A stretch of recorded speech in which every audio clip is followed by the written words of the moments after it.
cette lumière qui vous précède et dont vous êtes le pâle reflet.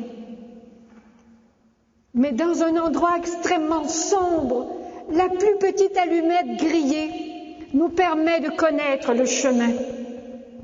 Un jour que j'étais avec des femmes merveilleuses, des prostituées, je termine dans 1 minute et demie, des femmes prostituées ici, non, je ne devrais pas dire prostituées, un jour j'ai dit ça, et quelqu'un m'a dit, tu ne devrais jamais dire un mot comme ça, tu devrais toujours dire, c'est le temple de Dieu qui n'a pas été reconnu.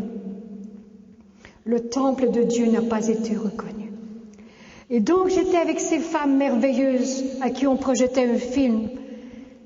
Et à la fin, j'ai demandé qu'on éteigne les lumières. Au lieu de les rallumer, j'ai dit laissez tout ça éteint. Et puis j'ai demandé un carton d'allumettes. Et j'ai commencé à griller une allumette pour éclairer un visage, pour voir.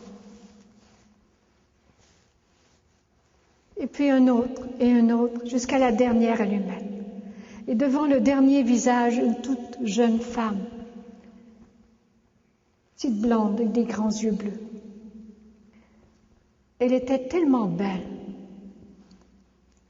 J'avais l'impression que j'éclairais une hostie vivante. Et je suis encore une fois tombée à genoux.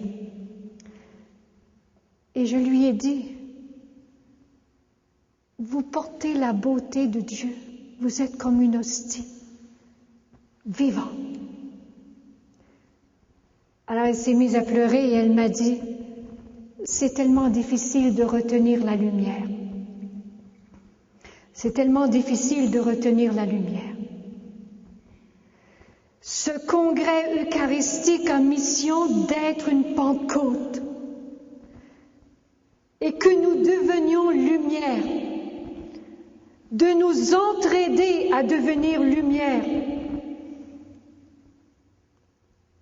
de façon à ce que nous puissions sortir à la face du monde avec notre petite allumette à griller pour éclairer le visage de Dieu. Les gens ne se reconnaîtront comme enfants de Dieu que si nous sommes capables d'avoir le cœur à genoux, le cœur tombant à genoux devant la beauté de ce qu'il contient. Nous ne pouvons pas nous agenouiller mieux devant le tabernacle que devant le temple qui contient les enfants de Dieu, les héritiers du royaume des cieux. Nous ne pouvons pas ouvrir davantage nos mains que cet homme dont je vous parlais. Nous ne pouvons pas les ouvrir davantage à la vie des petits, des pauvres, de ceux qui viennent de loin et qui quêtent leur liberté, qui quêtent le pain et la nourriture et le travail sur cette immense terre de l'Amérique du Nord. Nous ne pouvons pas l'ouvrir plus. Nous ne pouvons pas ouvrir notre cœur et nos bras et nos mains et nos vies plus largement à nos frères et sœurs. Présence de Dieu derrière le voile des apparences.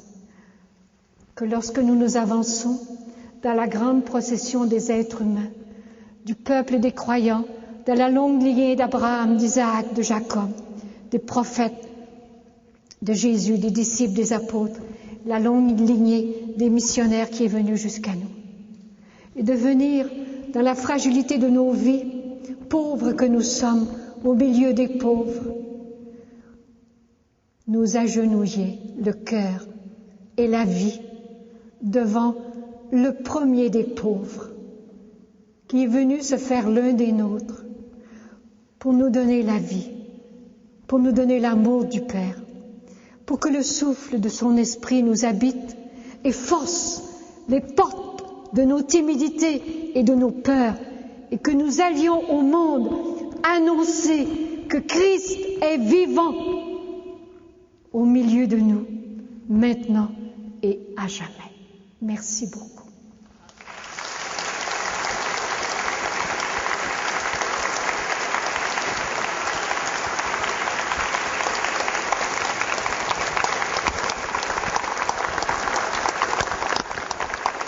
Dieu est grand, hein? Dieu est grand.